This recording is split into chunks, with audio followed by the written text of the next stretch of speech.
ఈరోజు అసలు నిజం ఏంది అనేది బయటకు వచ్చింది భయ్య. అసలు మ్యాటర్ ఏంటంటే, అంతకుముందు డొనాల్డ్ ట్రంప్ నరేంద్ర మోడీ గారికి దాదాపు ఒక 4 సార్లు ఫోన్ చేస్తే మోడీ గారు ఒక్కసారి కూడా ఫోన్ లిఫ్ట్ చేయలేదు. ఎందుకో తెలుసా? సో దీనికి ఒక కారణం ఉంది. ఆ కారణం నేను చెప్తుంది కాదు, ఏకంగా వాషింగ్టన్ టైమ్సే దీని గురించి ఒక క్లారిటీ ఇవ్వడం జరిగిందనమాట.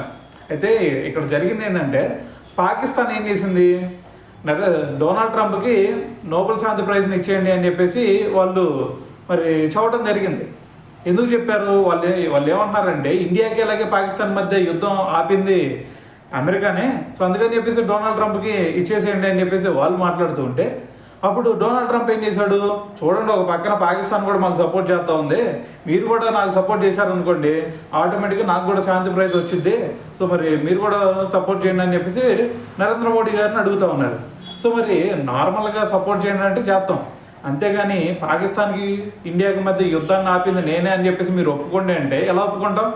మనం అమెరికా చెప్పిందని కాదు కదా మనం యుద్ధాన్ని ఆపింది. మనం ఏదైతే చేయాలనుకున్నాం, ఏదైతే ఉగ్రస్థావరాలన్నింటినీ కూడా ధ్వంసం చేయాలనుకున్నాం అవన్నీ చేసేసాం, అయిపోయింది. ఇక అక్కడ వరకు చేయాలనుకున్నాం, అక్కడ వరకు చేసేసి ఆపేసాం. సో మరి దీనికి మెయిన్ కారణం అమెరికా చెప్పింది కాబట్టి మేము ఒప్పుకున్నాం అని చెప్పేసి మనం ఎలా ఒప్పువేసుకుంటాం? దీనికి మనమేం దత్తమూలం కాదు కదా అమెరికా ఏది చెప్తే అది చేయడానికి. సో మరి దీని గురించే మరి ఎన్నిసార్లు ఫోన్ చేసినా అదే అడుగుతాడని చెప్పేసి ఇప్పుడు నరేంద్ర మోడీ గారు కూడా అసలు అమెరికాను పట్టించుకోవడమే మానేశారని చెప్పాలి.